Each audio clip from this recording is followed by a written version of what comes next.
जय हिंद मित्रांनो, लोकसेवा लॅबमध्ये आपलं स्वागत आहे. एक इम्पॉर्टंट आर्टिकल आहे मित्रांनो, GS2 मध्ये डायरेक्ट आपण यूज करू शकतो ते judicial review, separation of power त्याच्यावर आर्टिकल आहे मित्रांनो. आतापर्यंत US आणि इंडियाचं जे ट्रेड वॉर चालू होतं त्याच्यावर आपण 3 व्हिडिओ बघितले मित्रांनो. तर हेच त्याचंच लिंक आहे. तर बघू आतापर्यंत काय बघितलेलं आहे आपण अमेरिका सर्व देशावर आयात शुल्क लावायचा वगैरे.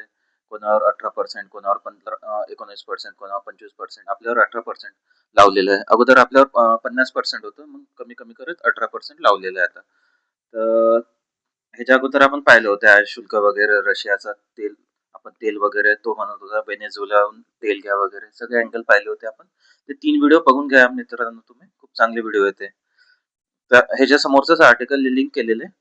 आता असं झालेलं आहे मित्रांनो, निर्णय असा आलेला आहे, जे सुप्रीम कोर्ट आहे अमेरिकाचं, त्यांनी हे जे आयात शुल्क होते ट्रम्पने ज्या देशांवर लावले, त्यांनी ते बेकायदेशीर ठरवलेलं आहे. तरी ट्रम्प असा आहे मित्रांनो, ट्रम्प म्हणजे मानतच नाही हे बेकायदेशीर वगैरे आहे असं.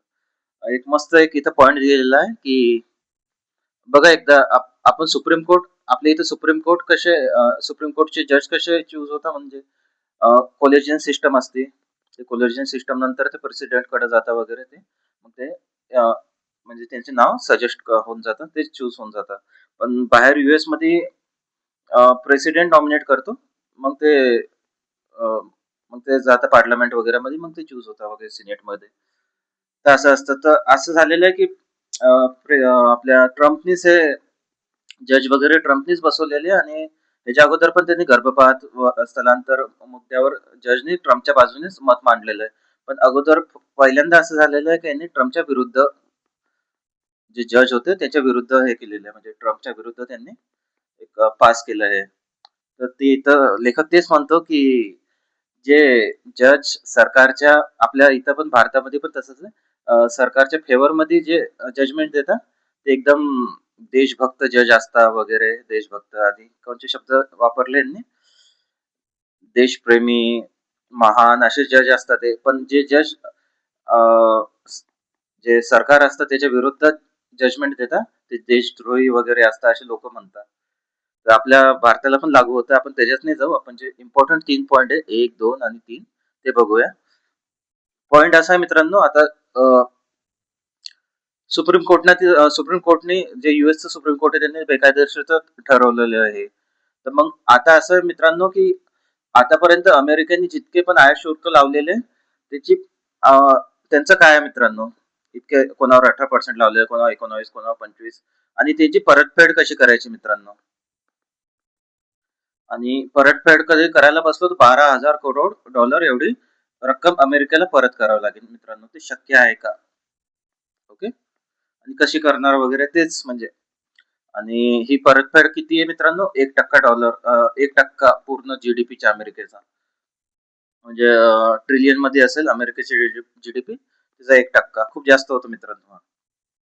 दुसरा पॉइंट असा आहे की ट्रम्प असं दबत नाही मित्रांनो, त्याचं ते काही ना काही सुरूच असतं.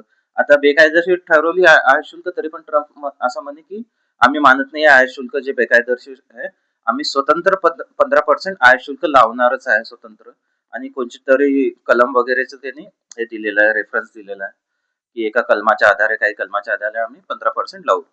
पण लेखक असं म्हणतो हे 15% आयात शुल्क पण लावायला ट्रम्पला दर 150 दिवसांनी नवीन नवीन आदेश काढावे लागेल. म्हणजे समजा भारतावर लावले 15% आयात शुल्क, मग परत 150 दिवसांनी काहीतरी नवीन आदेश काढून परत असं 15% असं करावं लागेल. म्हणजे दर 150 दिवसांनी त्याला ते करावं लागेल वगैरे. मग खूप म्हणजे अनसर्टनिटी आहे, म्हणजे हेक्टिक हेक्टिक आहे म्हणजे. आणि त्यांनी भारतावर आता पत्रकार परिषद घेतली ट्रम्पने, तर भारतावर पण हे केलं त्यांनी की एकदम म्हणजे आदरयुक्त शब्द नाही वापरले त्यांनी, की त्यांनी असं स्वतःचेच गुणगान काढले की मीच भारत पाकिस्तान युद्ध थांबवलं, भारत कसं अमेरिकाला इतके दिवस लुटत होता वगैरे, आता तो तसं नाही करू शकत भारत वगैरे. आणि असं पण म्हटलं त्यांनी की भारतात आता अमेरिकेची वस्तू फ्री मध्ये भेटेल, म्हणजे फ्री मध्ये म्हणजे करमुक्त भेटेल, आणि जे भारतीय वस्तूवर आम्ही कर लादू वगैरे, म्हणजे असं सांगितलं, असं बोलला तो पत्रकार परिषदेत. तर असं मित्रांनो लेखक शेवटी तेच म्हणतो, कन्क्लुजन तेच करतो की आपले जे नेते वगैरे होते आणि आपले जे हे होते त्यांनी जे मंत्री वगैरे होते त्यांनी असे वेट नाही केलं, की असं काही निर्णय येईन आणि आयात शुल्क कमी होईल वगैरे. आपलं 18% लावलेलं आहे सध्या. त्यांनी विजय साजरा करायला लगेच, की आपलं आपलं कसं काय विजय झाला आयात शुल्क वगैरे ह्याच्यामध्ये आणि लगेच ते अटी मान्य केल्या. पण लेखकाचं तेच म्हणणं होतं, वेट अँड वॉच करायला पाहिजे होतं आपण, थांबा आणि वाट पहा. आणि जे 18% आयात शुल्क होतं ते कमी झालं असतं पुढे चालून. 15% अजून कमी झालं असतं, अजून काही निर्णय आला असता. पण आपण घाई केली मित्रांनो आणि करार साईन केला आपण. तर लेखक तेच क्रिटिसाइज करतो. परत एकदा मित्रांनो हे आहे ज्युडिशियल रिव्ह्यूचं म्हणजे जे प्रशासकीय निर्णय होते त्याच्या जी न्यायव्यवस्था होती त्यांनी हे रिव्ह्यू केलं त्याला म्हणजे परत त्याच्यावर पुनरावलोकन केलं की आता हे आय शुल्क बेकायदेशीर आहे. आय शुल्क 18% लावलं होतं, पहिले 50% होतं. ओके. व्यापारयुद्धने होत काही नाही मित्रांनो. हे डिमांड आणि सप्लाय जी चेन असते ना पूर्ण पृथ्वीची जगाची ती डिस्टर्ब होऊन जाते. आणि हे तर आपल्या युपीएससी एमपीएससी साठी आपण पॉईंट लिहू शकतो. समजा इंट्रोडक्शन, बॉडी, कन्क्लुजन असं काही लिहू शकतो. याच्यातून पॉईंट काढा. 2 प्रश्न दिलेले आहे मित्रांनो मी तुम्हाला. एक 150 शब्दाचा आहे आणि एक 250 शब्दाचा आहे.